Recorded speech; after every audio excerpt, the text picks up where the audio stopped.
नमस्कार। राजनीति विज्ञान विषय से संबंधित आज हम प्रीवियस ईयर क्वेश्चन पेपर की श्रेणी में जो है 2000 जो एग्जाम प्रवक्ता का हुआ था 2000 में तो उसको सॉल्व कर रहे थे। वहाँ पे हमारे 50 क्वेश्चन कंप्लीट हो गए थे। आज हम 51 से स्टार्ट करेंगे। तो उससे पहले प्लीज़ आप लोग वीडियो को लाइक कीजिए, शेयर कीजिए, सब्सक्राइब कीजिए। तो चलिए स्टार्ट करते हैं। आज का पहला क्वेश्चन है, किसने कहा अस्पृश्यता हिंदू समाज पर एक कलंक है? तो अस्पृश्यता को हिंदू समाज पर कलंक जो कहा था, वो कहा था आपका किसने? मोहनदास करमचंद गांधी के द्वारा। यानी फोर्थ इसका राइट आंसर हो जाएगा। आप इसका एक्सप्लेनेशन देख सकते हैं। यानी गांधी जी अस्पृश्यता को हिंदू समाज पर कलंक मानते थे। वे मानते थे कि अस्पृश्यता पापमूलक है तथा यह किसी भी धर्म का अंश नहीं हो सकती। गांधी जी अस्पृश्यता को जड़ से उखाड़ फेंकना चाहते थे। यानी फोर्थ इसका राइट आंसर हो जाएगा। अगले क्वेश्चन की बात करेंगे। अगला है हमारा, नेहरू समर्थक थे। तो नेहरू किसके समर्थक थे? वो थे आपके गणतांत्रिक समाजवाद के। तीसरा इसका राइट आंसर हो जाएगा। यानी पंडित जवाहरलाल नेहरू का कहना था कि वे गणतांत्रिक समाजवाद में विश्वास करते हैं, उनका राजाओं महाराजाओं में कोई विश्वास नहीं है। अगले क्वेश्चन की बात करेंगे। मोस्ट इंपोर्टेंट क्वेश्चन है। अगला है ग्लिम्पसेज ऑफ वर्ल्ड हिस्ट्री पुस्तक किसने लिखी थी? तो ग्लिम्पसेज ऑफ वर्ल्ड हिस्ट्री जो पुस्तक लिखी थी पंडित जवाहरलाल नेहरू के द्वारा लिखी गई थी। तीसरा इसका राइट आंसर हो जाएगा। अगला है हमारा, संपूर्ण क्रांति का नारा किसने दिया था? मोस्ट इंपोर्टेंट क्वेश्चन, ठीक है। टोटल रिवॉल्यूशन की बात कर रहा है तो इसका राइट आंसर हो जाएगा जयप्रकाश नारायण के द्वारा। यानी दिसंबर 1973 में जयप्रकाश नारायण ने समग्र क्रांति का नारा दिया। समग्र क्रांति 7 प्रकार की क्रांतियों का मिश्रण है तथा सामाजिक, आर्थिक, राजनीतिक, सांस्कृतिक, वैचारिक और शैक्षणिक एवं आध्यात्मिक क्रांति का मिश्रण है।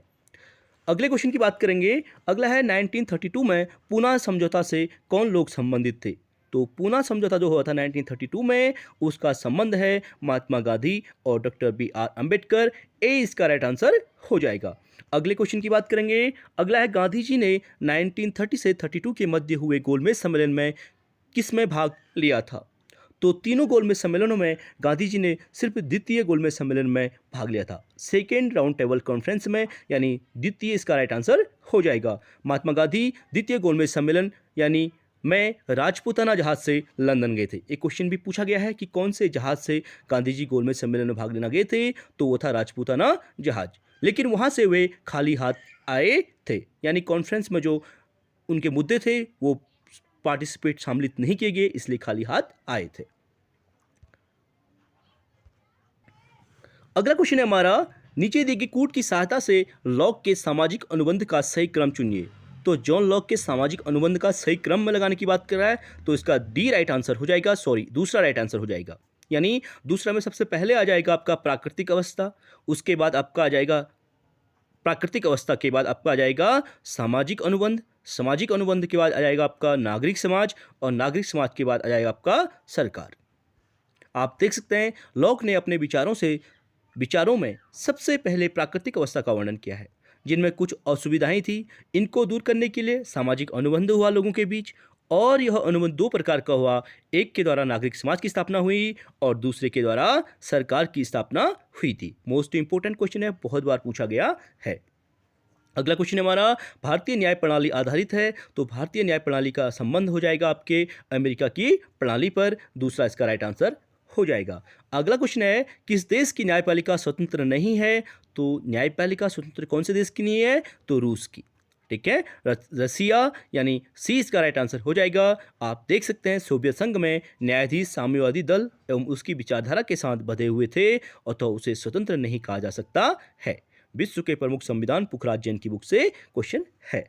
अगला क्वेश्चन हमारा, सामूहिक उत्तरदायित्व की विशेषता किस शासन पद्धति में पाई जाती है? तो सामूहिक उत्तरदायित्व की बात करेंगे तो वह है संसदीय शासन प्रणाली, पार्लियामेंट्री सिस्टम। यानी ए इसका राइट आंसर हो जाएगा। मोस्ट इंपोर्टेंट क्वेश्चन है। अगला है हमारा, प्रजातंत्र वह शासन पद्धति है जिसमें अंतिम शक्ति निवास करती है। तो ये किसमें करती है? जनता में, ठीक है। ए इसका राइट आंसर हो जाएगा। आपको पता है प्रजातंत्र यानी लोकतंत्र में जो पावर किसके हाथ में होती है? लोगों के हाथ में होती है, यानी जनता के हाथ में होती है। अगला है, प्लेटो का न्याय सिद्धांत आधारित है। तो प्लेटो का जो न्याय सिद्धांत है वो किस पर आधारित है? तो यहाँ इसका फोर्थ राइट आंसर हो जाएगा, कार्य विशेषीकरण पर। ठीक है, डी इसका राइट आंसर हो जाएगा। यानी आप देख सकते हैं प्लेटो का जो न्याय सिद्धांत कार्य विशेषीकरण के सिद्धांत पर आधारित है, उसका विचार था कि एक आदर्श राज्य की स्थापना इसी सिद्धांत के आधार पर की जा सकती है और इस सिद्धांत के अनुसार एक व्यक्ति को निरंतर एक ही कार्य करना चाहिए जिसके लिए वह उपयुक्त हो और उसी में उसे दक्षता प्राप्त करनी चाहिए। अगला क्वेश्चन है हमारा, प्लेटो के साम्यवाद का सिद्धांत है। तो प्लेटो का जो साम्यवाद था सिद्धांत किस पर आधारित था, वो था संरक्षक और सैनिक वर्ग के लिए, यानी तीसरा इसका राइट आंसर हो जाएगा। आप देख सकते हैं प्लेटो द्वारा प्रतिपादित साम्यवादी व्यवस्था का जो संबंध है केवल संरक्षक वर्ग और सैनिक वर्ग एवं शासक वर्ग के लिए है, उत्पादन वर्ग के लिए नहीं है। अगला क्वेश्चन है हमारा, किसने कहा मनुष्य स्वभाव से एक राजनीतिक प्राणी है। मोस्ट इंपोर्टेंट क्वेश्चन, मनुष्य स्वभाव से एक राजनीतिक प्राणी, ये कहा गया था रूसो के द्वारा, यानी ये कथन रूसो का है। ए यहाँ पे राइट आंसर हो जाएगा। अगला क्वेश्चन है हमारा, हॉब्स के सामाजिक समझौते में, तो हॉब्स के सामाजिक समझौते में शासक एक पक्ष नहीं है। ठीक है, यहाँ पे हॉब्स का जो सामाजिक समझौता है उसमें कहा गया है कि शासक एक पक्ष में नहीं है, यानी हॉब्स के अनुसार यह समझौता व्यक्तियों के मध्य संपन्न होने से संप्रभु इसमें सम्मिलित नहीं है, जैसा कि इवेस्तीन ने कहा है कि हॉब्स का जो सामाजिक समझौता है वो प्रजाजनों के बीच हुआ है, संप्रभु समझौते का भागीदार नहीं, वह तो इसकी उत्पत्ति है। अगला है, लॉक ने समर्थन किया है। तो लॉक ने किसका समर्थन किया है, शानदार क्रांति का, यानी ए यहाँ पे राइट आंसर हो जाएगा। यानी सन 1688 ईस्वी में इंग्लैंड में रक्तहीन क्रांति होती है और इस क्रांति के कारण निरंकुश राजतंत्र के समर्थक स्टुअर्ट वंशी राजा जेम्स द्वितीय को गद्दी से उतार दिया जाता है और उनके स्थान पर संसद की प्रभुता को स्वीकार करने वाले जेम्स की पुत्री मैरी तथा उसके पति विलियम ऑफ ऑरेंज को संयुक्त रूप से इंग्लैंड की गद्दी पर बिठाया गया था और इस परिवर्तन को शानदार क्रांति के नाम से जाना जाता है और लोग इस क्रांति का समर्थक है, यानी समर्थन करते हैं। अगला क्वेश्चन है, किसने कहा मनुष्य स्वतंत्र जन्म लेता है लेकिन प्रत्येक जगह वह बंधनों में जकड़ा हुआ है। मोस्ट इंपोर्टेंट क्वेश्चन, ये कहा गया था किसके द्वारा, रूसो के द्वारा। मोस्ट इंपोर्टेंट, बहुत बार पूछा गया है तो इंपोर्टेंट क्वेश्चन है, यानी रूसो यहाँ पर राइट आंसर हो जाएगा। अगला है, प्रतिनिधि सरकार नामक पुस्तक किसने लिखी थी। तो प्रतिनिधि सरकार का संबंध है आपका J.S. मिल यानी जॉन स्टुअर्ट मिल से हो जाएगा, तीसरा इसका राइट आंसर हो जाएगा। अगला है, निम्न में से कौन सा कथन कार्ल मार्क्स के दर्शन का प्रतिनिधित्व करता है।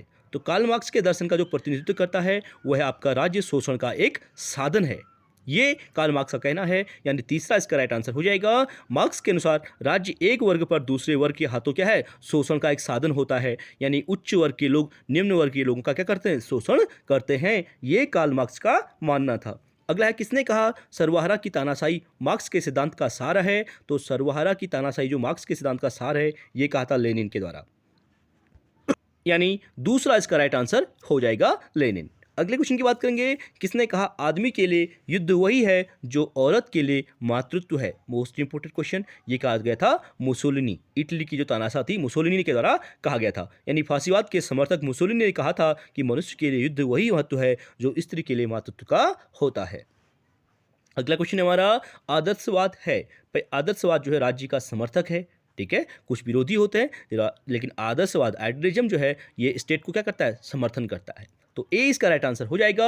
आदर्शवाद राज्य को निरंकुश सत्ता का रूप मानता है, उसके अनुसार राज्य एक सकारात्मक अच्छाई है तथा सभी शक्तियाँ राज्य में निहित हैं। अगला क्वेश्चन है, किसने कहा राज्य पृथ्वी पर ईश्वर की गति है। ये कहा गया था मोस्ट इंपोर्टेंट क्वेश्चन, ठीक है, तो ये कहा गया था राज्य पृथ्वी पर ईश्वर का, ये हीगल के द्वारा कहा गया था, यानी फोर्थ इसका राइट आंसर हो जाएगा। आप इसका एक्सप्लेनेशन देख सकते हैं, यानी हीगल राज्य को विश्व आत्मा का प्रतिबिंब मानता है और वह यहाँ तक कहता है कि राज्य क्या है, भूमि पर ईश्वर का अवतरण है, यानी ये स्टेट को सपोर्ट करते हैं। अगला है अराजकतावाद है, मोस्ट इंपोर्टेंट क्वेश्चन है। अराजकतावाद का संबंध हो जाएगा आपका राज्य के विरुद्ध, यानी ये राज्य का समर्थन नहीं करते हैं अराजकतावादी। अगले क्वेश्चन की बात करेंगे, किसने कहा स्वतंत्रता समस्त प्रतिबंधों का अभाव है। तो स्वतंत्रता जो है समस्त प्रतिबंधों का अभाव है, ये कहा था सीले के द्वारा। तो फोर्थ यहाँ पर राइट आंसर हो जाएगा। अगले क्वेश्चन की बात करेंगे, निम्न में से कौन सा युग्म सही रूप से सुमेलित नहीं है। तो यहाँ पर राइट नहीं है पूछा गया है, यानी आप देख सकते हैं पहला हॉब्स ने पैट्रियार्का नहीं लिखी थी। बाकी मार्क्स की बात करें तो manifesto of the communist party लिखी गई थी, अरस्तु के द्वारा पॉलिटिक्स और रूसो के द्वारा सोशल कॉन्ट्रैक्ट बुक लिखी गई थी, यानी दूसरा तीसरा यहाँ पर राइट हो जाएगा, पहला वाला रॉन्ग।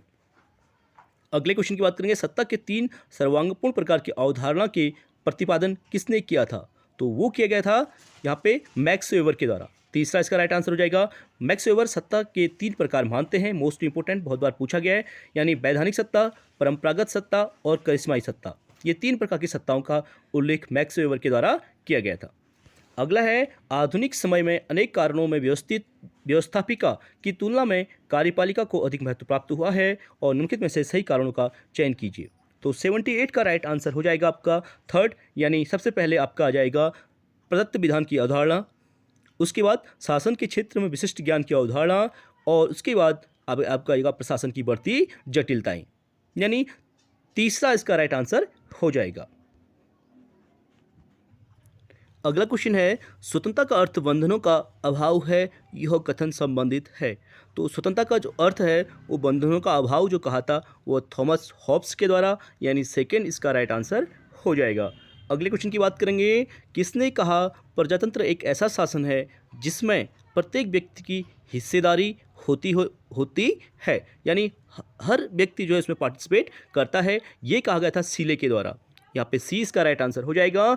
नेक्स्ट क्वेश्चन की बात करेंगे, निम्न में से कौन सा कथन सही है? तो यहाँ पे राइट स्टेटमेंट पूछा गया है, तो यहाँ फोर्थ इसका राइट आंसर हो जाएगा, यानी समानता का अर्थ है कि अपने व्यक्तित्व के विकास के लिए सबको समान अवसर देने का प्रावधान होना चाहिए। ये फोर्थ बिल्कुल राइट स्टेटमेंट यहाँ पे हो जाएगा। आप एक्सप्लेनेशन देख सकते हैं, यानी समानता का तात्पर्य जो है ऐसी परिस्थितियों के अस्तित्व से होता है जिसके कारण सब व्यक्तियों को व्यक्तित्व के विकास हेतु समान अवसर प्राप्त हो सके और इस प्रकार उस असमानता का अंत हो सके जिसका मूल कारण सामाजिक वैषम्य होता है। पोखराज जैन से लिया गया है, मोस्ट इंपोर्टेंट है। अगले क्वेश्चन की बात करेंगे, निम्न में से कौन सा कथन सही है? तो यहाँ पे राइट पूछा गया है, तो स्वतंत्रता और समानता एक दूसरे के पूरक हैं, तो यहाँ पे सेकेंड इसका राइट आंसर हो जाएगा। नेक्स्ट क्वेश्चन की बात करेंगे, न्याय का अर्थ है कि, तो न्याय का अर्थ है कि कोई भेदभाव नहीं किया जा सकता है, तो पहला इसका राइट आंसर हो जाएगा, यानी न्याय का अर्थ है समाज में व्यापक कल्याण की सिद्धि है, उस व्यापक कल्याण की सिद्धि जो व्यक्तियों के अलग अलग कल्याण से भिन्न हो और बहुमत तक के कल्याण से भिन्न हो। अगला क्वेश्चन की बात करेंगे, अगला है उदारवाद शब्द की उत्पत्ति लीवर शब्द से है जो लिया गया है। तो उदारवाद शब्द की उत्पत्ति जो हुई है लीवर शब्द से हुई है जो लिया गया है आपका लैटिन भाषा से। सेकेंड इसका राइट आंसर हो जाएगा। मोस्ट इंपोर्टेंट क्वेश्चन है। अगले क्वेश्चन की बात करेंगे, 1835 के अपने भाषण में किसने समाजवाद शब्द का बार बार प्रयोग किया गया था, यानी सोशलिज्म शब्द का जो बार बार प्रयोग किया था वो क्या था? रॉबर्ट ओवन के द्वारा। पहला इसका राइट आंसर हो जाएगा, यानी समाजवाद शब्द का पहली बार प्रयोग 1827 में रॉबर्ट ओवन के विचारों का प्रचार करने के लिए स्थापित पत्रिका ओनाइट कोऑपरेटिव में व्यक्तिवादी एवं उदारवादी विचारों के विरुद्ध जो है भावों को प्रदर्शित करने के लिए किया गया था। उसके बाद 1835 में रॉबर्ट ओवन की अध्यक्षता में स्थापित सब राष्ट्रों के सब वर्गों के समुदाय ने समाजवाद एवं समाजवादी शब्दों का प्रयोग किया। तो मोस्ट इंपोर्टेंट क्वेश्चन है, ये भी पोखराज जैन की बुक से लिया गया है। अगला क्वेश्चन की बात करेंगे, इनमें से गांधी जी किस आंदोलन से संबंधित नहीं थे? तो गांधी जी का संबंध जो है आपका गृह शासन, ठीक है, यानी होम रूल शासन से नहीं है, बाकी व्यक्तिक सत्याग्रह, खिलाफत आंदोलन और भारत छोड़ो आंदोलन का संबंध गांधी जी से है। अगले क्वेश्चन की बात करेंगे, अमेरिका में व्हाइट हाउस संबंधित है। तो व्हाइट हाउस का संबंध आपका राष्ट्रपति के गृह निवास से संबंधित हो जाएगा, यानी तीसरा इसका राइट आंसर हो जाएगा। अगला है, ब्रिटिश द्वारा भारत पर विजय प्राप्त करने के उद्देश्य से उनमें से कौन सा प्रयास प्रारंभिक था? तो पहला जो प्रयास था उनका वो था भारत में अधिकाधिक आर्थिक दोहन का लाभ प्राप्त करना। पहला स्टेटमेंट जो है राइट हो जाएगा। अगले क्वेश्चन की बात करेंगे, समाजवाद एक टोप के समान है जिसकी आकृति बिगड़ चुकी है क्योंकि प्रत्येक व्यक्ति इसे पहनता है, यह स्टेटमेंट किसका है? मोस्ट इंपोर्टेंट क्वेश्चन, बहुत बार पूछा गया है, तो इसका राइट आंसर हो जाएगा GDH कोल के द्वारा। सॉरी, यहाँ पे GDH कोल नहीं, CM जोड़ होना चाहिए, तो फोर्थ इसका राइट आंसर हो जाएगा।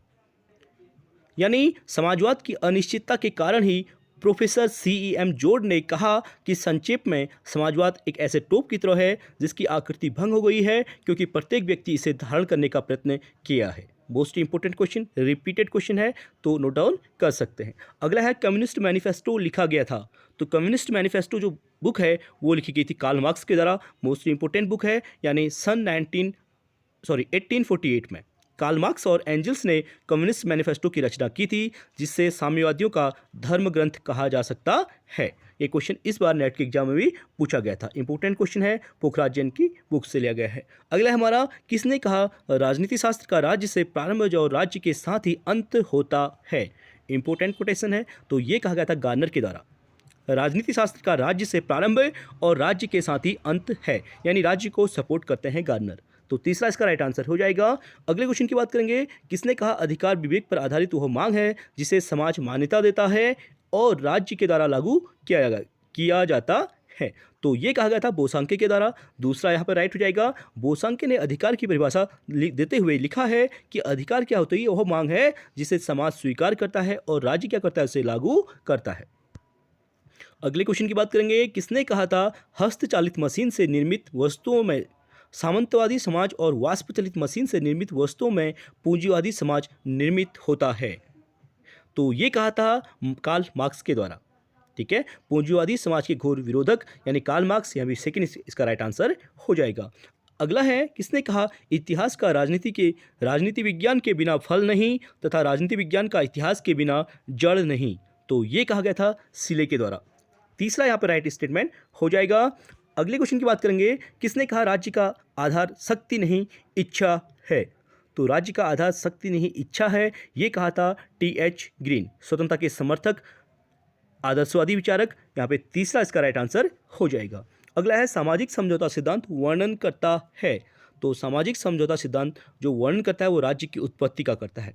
तो यहाँ पे तीसरा राइट हो जाएगा, यानी राज्य संबंधी संपूर्ण दर्शन का अध्ययन करने की दृष्टि से राज्य की उत्पत्ति के संबंध में प्रचलित विभिन्न सिद्धांतों में सामाजिक समझौते का सिद्धांत सर्वाधिक महत्वपूर्ण है। 17वीं और 18वीं सदी की राजनीतिक विचारधारा में तो इस सिद्धांत का पूर्ण प्राधान्य था। अगला है हमारा, राज्य की उत्पत्ति का दैवी सिद्धांत का संबंध है। तो दैवी सिद्धांत का जो संबंध है वह है धर्म को राजनीति से मिलाना। ठीक है, ये धर्म को राजनीति से मिलाता है, यानी पहला स्टेटमेंट यहाँ पर राइट हो जाएगा। आप देख सकते हैं दैवी सिद्धांत के अनुसार राज्य जो है मानवीय नहीं है, यह ईश्वर द्वारा स्थापित एक दैवीय संस्था है। अगले क्वेश्चन की बात करेंगे, निरंकुश संप्रभुता में कौन विश्वास करता है। तो निरंकुश संप्रभुता में जो विश्वास करने वाला विचारक है वह है आपका थॉमस हॉब्स। तीसरा यहाँ पर राइट आंसर हो जाएगा, निरंकुश संप्रभुता से संबंधित हॉब्स हैं। अगला है, बहुलतावादी वकालत करते हैं। तो बहुलतावादी जो वकालत करते हैं वो करते हैं समुदायों की स्वायत्तता की। तीसरा राइट आंसर हो जाएगा, यानी बहुलतावादी जो समुदाय की बात करते हैं। बहुलतावादियों के अनुसार राज्य भी अन्य समुदायों के समान एक समुदाय है। जिस प्रकार राज्य के कानून एवं नियम होते हैं उसी प्रकार अन्य समुदायों के अपने नियम और कानून होते हैं। आज का अंतिम क्वेश्चन है हमारा मोस्ट इंपॉर्टेंट क्वेश्चन, बहुत बार पूछा गया है। किसने कहा जहाँ कानून नहीं वहाँ स्वतंत्रता नहीं, यानी कानून नहीं है तो स्वतंत्रता भी नहीं हो सकती। ये कहा गया था जॉन लॉक के द्वारा। स्वतंत्रता के समर्थक जॉन लॉक ने ये कहा था।